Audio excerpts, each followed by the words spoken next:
നമസ്കാരം. ഓപ്പറേഷൻ സിന്ദൂർ ഇന്ത്യയുടെ ചരിത്രത്തിൽ അടയാളപ്പെടുത്തപ്പെട്ട ഏറ്റവും പുതിയ സംഭവ വികാസമാണിത്. ഇക്കഴിഞ്ഞ മെയ് 7 മുതൽ 10 വരെയുള്ള 3 ദിനങ്ങളിലായി ഭീകരതയുടെ അഴിഞ്ഞാട്ടത്തെ അടിച്ചമർത്താനായി ഇന്ത്യ സ്വീകരിച്ച ആ പ്രതിരോധ നിലപാടിലൂടെ ഇന്ത്യയുടെ ശക്തി ലോകം നേരിട്ടറിഞ്ഞു. ഭീകരതയുടെ അടിത്തറയിളക്കാൻ ഇന്ത്യ നടത്തിയ ശ്രമങ്ങളെ തടയാനുള്ള പാകിസ്ഥാന്റെ പ്രകോപന കൃത്യങ്ങൾക്കെതിരെ ഇന്ത്യ ആഞ്ഞടിച്ചതും ഓപ്പറേഷൻ സിന്ദൂർ എന്ന അതേ പേരിലായിരുന്നു.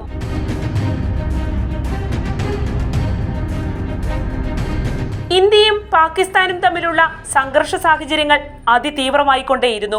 എന്തും സംഭവിക്കുമെന്ന നിലയിലേക്ക് കാര്യങ്ങൾ എത്തി നിൽക്കവെയാണ് ഇരു കൂട്ടരും എല്ലാ സൈനിക നീക്കങ്ങളും അവസാനിപ്പിക്കുന്നതിനായുള്ള ധാരണയിൽ എത്തിച്ചേർന്നത്. അത്തരമൊരു സമാധാന അന്തരീക്ഷം ഇരു രാജ്യങ്ങൾക്കുമിടയിൽ സൃഷ്ടിക്കാൻ കഴിഞ്ഞിരുന്നില്ലെങ്കിൽ ഇതാകുമായിരുന്നില്ല അവസ്ഥ. അതുവരെ തുടർന്നു പോന്നിരുന്ന പോരാട്ടം കടുത്ത യുദ്ധത്തിന് വഴിമാറിയിരുന്നേനെ. രാജ്യത്തെ ടെറിട്ടോറിയൽ ആർമിയുടെ സേവനം വരെ അതിനായി ഉപയോഗപ്പെടുത്താനുള്ള നീക്കം India സ്വീകരിച്ചിരുന്നു.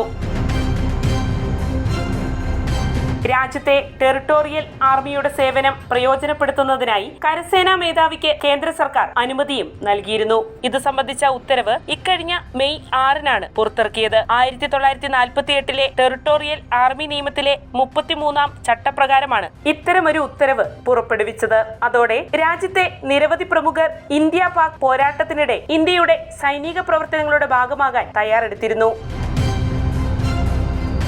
Mohanlal, Kapil Dev, Mahendra Singh Dhoni, Olympics medal ജേതാവ് അഭിനവ് ബിന്ദ്ര തുടങ്ങിയവർ ലഫ്റ്റനന്റ് കേണൽ പദവിയുള്ള പ്രമുഖ വ്യക്തികളാണ്. അതുപോലെ തന്നെ രാജ്വർദ്ധൻ സിംഗ് റാത്തോഡിന് മേജർ പദവിയും സച്ചിൻ പൈലറ്റ്, അനുരാഗ് ഠാക്കൂർ തുടങ്ങിയ രാഷ്ട്രീയ നേതാക്കൾക്ക് ടെറിട്ടോറിയൽ ആർമിയിൽ ക്യാപ്റ്റൻ പദവിയുമുണ്ട്. അത്യാവശ്യ ഘട്ടങ്ങളിൽ രാജ്യത്തിന്റെ പ്രതിരോധത്തിന് ഇന്ത്യൻ പട്ടാളത്തെ സഹായിക്കാനായി പട്ടാള പരിശീലനം ലഭിച്ച പട്ടാളക്കാരല്ലാത്ത വ്യക്തികളുടെ സേനയാണ് ടെറിട്ടോറിയൽ ആർമി.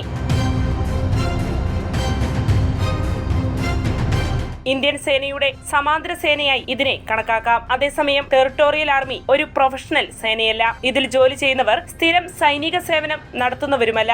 സൈനിക ക്യാമ്പിന് പുറത്ത് മറ്റു ജോലിയിൽ ഏർപ്പെട്ടിട്ടുള്ളവരാണ് ടെറിട്ടോറിയൽ ആർമിയിലെ അംഗങ്ങൾ. യഥാർത്ഥത്തിൽ ടെറിട്ടോറിയൽ ആർമിയിൽ പ്രവേശനം ലഭിക്കണമെങ്കിൽ തന്നെ പ്രാഥമിക മാനദണ്ഡം മറ്റു ജോലി ഉണ്ടായിരിക്കണം എന്നതാണ്.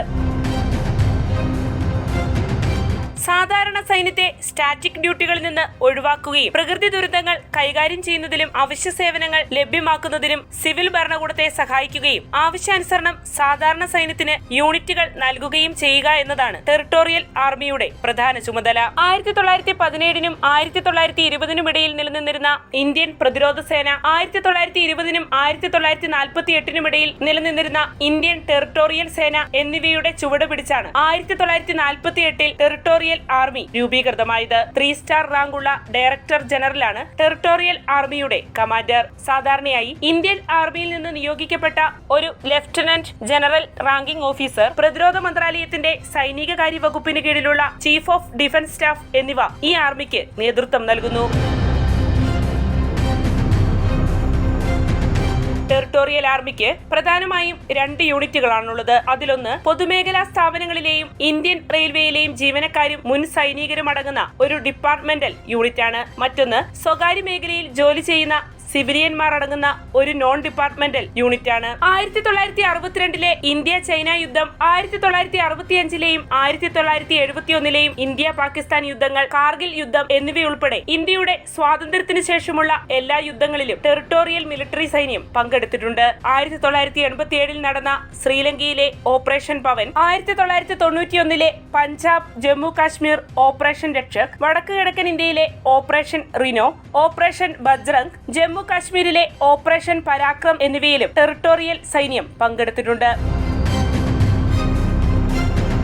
പാരച്യൂട്ട് റെജിമെന്റിന്റെ ഭാഗമായ 106 TA ബറ്റാലിയന്റെ ഭാഗമായി 2011-ലാണ് MS ധോണിക്ക് ലഫ്റ്റനന്റ് കേണൽ പദവി ലഭിച്ചത്. 2008-ൽ പഞ്ചാബ് റെജിമെന്റിന്റെ 105 TA ബറ്റാലിയനിലേക്ക് കപിൽ ദേവിന് ലഫ്റ്റനന്റ് കേണൽ പദവി ലഭിച്ചു. സച്ചിൻ പൈലറ്റിന് 2008-ലാണ് ലഫ്റ്റനന്റ് പദവി നൽകി ടെറിട്ടോറിയൽ ആർമിയിൽ നിയമിച്ചത്. അങ്ങനെ ടെറിട്ടോറിയൽ ആർമിയിൽ ഒരു റെഗുലർ ഓഫീസറായി കമ്മീഷൻ ചെയ്യപ്പെടുന്ന ആദ്യത്തെ സിറ്റിംഗ് പാർലമെന്റ് അംഗമായി അദ്ദേഹം മാറി. 2016 ജൂലൈയിൽ അനുരാഗ് ഠാക്കൂറിനെ ടെറിട്ടോറിയൽ ആർമിയിൽ ലഫ്റ്റനന്റായി ഉൾപ്പെടുത്തി. പിന്നീട് അദ്ദേഹത്തിന് ക്യാപ്റ്റനായി സ്ഥാനക്കയറ്റം നൽകി. 2011-ൽ സിഖ് റെജിമെന്റിലെ TA ബറ്റാലിയനിലാണ് ലഫ്റ്റനന്റ് കേണലായി അഭിനവ് ബിന്ദ്ര ചേർന്നത്. ടെറിട്ടോറിയൽ ആർമിയിൽ ലഫ്റ്റനന്റ് കേണൽ എന്ന ഓണററി റാങ്ക് ലഭിച്ച ഏക നടൻ മോഹൻലാൽ വിശ്വനാഥൻ നായരാണ്. 2009 പ്രാരംഭ പരിശീലനം നേടി അദ്ദേഹം ഈ റാങ്കിന് അർഹനായത്.